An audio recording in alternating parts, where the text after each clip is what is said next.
Moi, je m'appelle Barbara et j'aurai 20 ans le 8 octobre.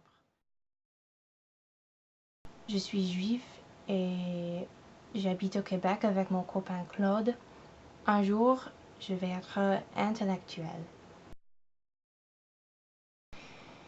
C'était l'été passé quand j'ai fait la connaissance de Claude. Mais c'était l'été passé quand j'ai eu un coup de foudre. Voici Claude. Il écoute les nouvelles ce soir. En fait, il écoute les nouvelles chaque soir. Et le matin, il lit le journal. Pas d'aventure ou projet, seulement la radio et le journal. Je commence à nous douter, moi et Claude. On ne pense pas aux mêmes choses.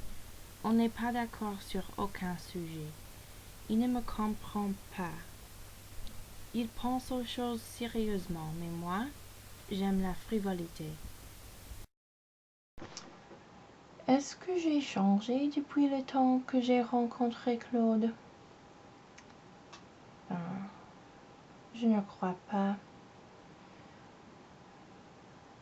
Je suis toujours la même, optimiste.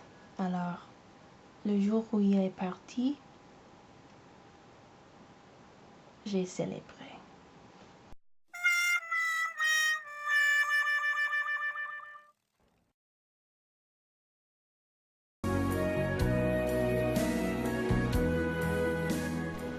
Je suis allée à l'école aujourd'hui.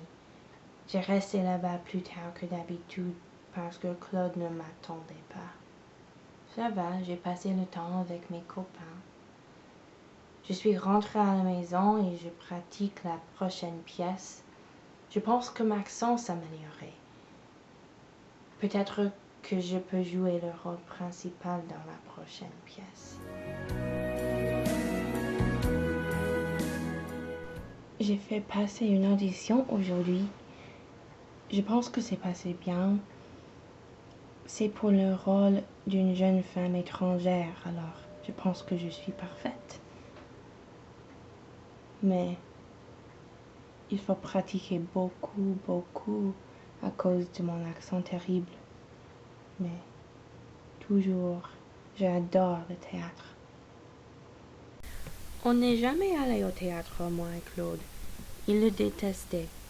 Alors ce soir, je suis y allée voir une pièce.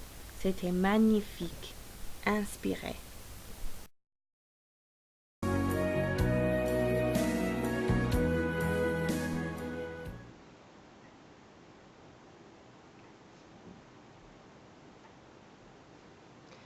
J'ai promis que j'irai à la campagne ce week-end pour rendre visite à Claude. Il y a une semaine qu'il est parti. Malheureusement, on a ajouté quelques séances de pratique pour notre pièce à l'école. Claude n'a pas de respect pour ma passion. Je vais inventer quelques raisons d'autres pour que je ne puisse pas aller à la campagne, mais je dois rester ici. Je ne vais pas quitter la ville. Peut-être que je peux écrire une lettre dans ma place. J'ai commencé à écrire une lettre à Claude 4 fois avant que j'ai trouvé les mots pour m'exprimer. Cher Claude, je suis désolée. Non. Cher Claude, tu me manques. Non. Cher Claude, je veux te dire seulement que je t'aime toujours. Non. Finalement, j'ai écrit, Cher Claude, c'est difficile à te dire que je suis heureuse. Plus heureuse que je me suis trouvée les jours juste avant ton départ. Ce qui me manque sont les jours de l'été passé. On était heureux ensemble à ce moment-là. Après que tu es parti, je me mettais à pratiquer le théâtre fortement. Je pense que tu ne comprends toujours. J'espère que tu es content en te cherchant à la campagne. Je suis désolée que ma voiture est tombée en panne ce week-end. Peut-être la prochaine fois. Bisous, Barbara.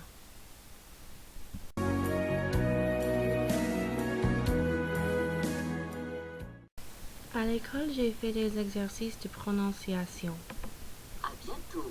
À bientôt. Bonsoir. Bonsoir.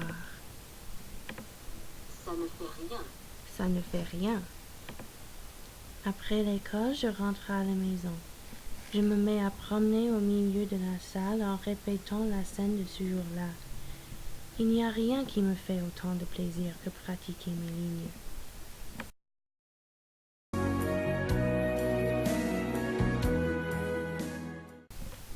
Je suis allée rendre visite à Claude 3 fois, et chaque fois je me trouvais de plus en plus désintéressée avec lui. J'ai pensé que je voulais être une intellectuelle, mais quand je parle avec Claude, quelqu'un qui ne fait rien sauf penser, il semble que sa vie est tellement vide. Où est la vivacité, la passion qui pousse à agir? Moi, je joue le rôle principal dans une pièce à l'école ce week-end. Je sens la vraie passion, la vraie signification de ma vie. Tout est changé quand Claude est parti.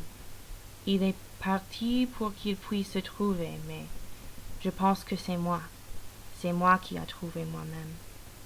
Je suis là pour créer, pour suivre un rêve, pour apprécier toutes les choses que la vie offre. J'ai eu des expériences dans 2 cultures et je m'assimilais à la deuxième avec du travail. J'ai travaillé dur, bien sûr, mais j'ai réussi.